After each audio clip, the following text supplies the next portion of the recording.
ओडिशा की पवित्र धरती पर समुद्र के किनारे एक ऐसा मंदिर खड़ा है जो सिर्फ पत्थरों से नहीं बना, बल्कि समय, विज्ञान और भक्ति का अद्भुत संगम है।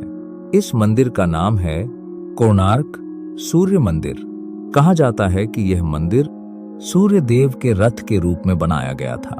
एक ऐसा रथ जो मानो आकाश से सूर्य को धरती पर लाता हुआ प्रतीत होता है। इस रथ के 24 पहिए हैं और 7 शक्तिशाली घोड़े जो दिन, रात, महीनों और समय के चक्र को दर्शाते हैं। लेकिन यह सिर्फ कला नहीं, यह एक जीता जागता विज्ञान भी है। मंदिर का निर्माण एक असंभव सपना 13वीं शताब्दी में गंग वंश के महान राजा नरसिंह देव प्रथम ने इस भव्य मंदिर के निर्माण का आदेश दिया। कहा जाता है कि 1200 से अधिक शिल्पकारों ने लगभग 12 वर्षों तक दिन रात इस मंदिर को तराशा।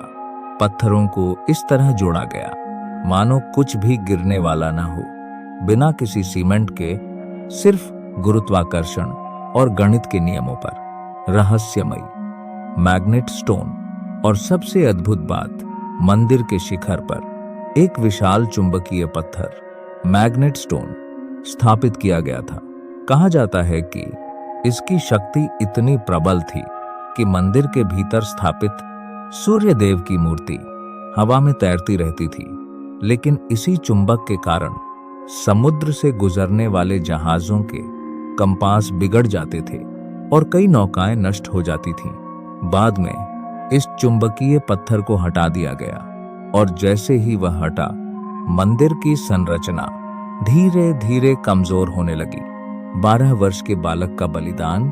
मंदिर निर्माण के अंतिम चरण में एक बड़ी समस्या खड़ी हो गई। मुख्य पत्थर फिट नहीं हो रहा था।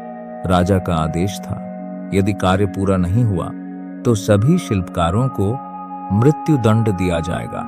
उसी समय मुख्य शिल्पी का 12 वर्ष का पुत्र धर्मपद चुपचाप आगे आया। उसने पत्थर को देखकर कहा, मैं इसे फिट कर सकता हूं। रात के अंधकार में उस बालक ने अकेले ही असंभव को संभव कर दिखाया। मंदिर पूर्ण हो गया, लेकिन अगले ही दिन शिल्पकारों को बचाने के लिए धर्मपद ने समुद्र में कूदकर अपने प्राण त्याग दिए। आज भी कहा जाता है, कोणार्क के पत्थरों में उस बालक की आत्मा बसती है। आज का कोणार्क, आज यह मंदिर पूरी तरह खड़ा नहीं है, लेकिन जो शेष है वह भी दुनिया को हैरान कर देता है। सुबह की पहली सूर्य किरण सीधे मंदिर के मुख पर पड़ती है, मानो सूर्य देव स्वयं अपने घर पधारे हों। कोणार्क सिर्फ एक मंदिर नहीं, यह एक अधूरा छोड़ा गया चमत्कार है जो कहता है, इंसान पत्थर तराश सकता है पर समय को नहीं।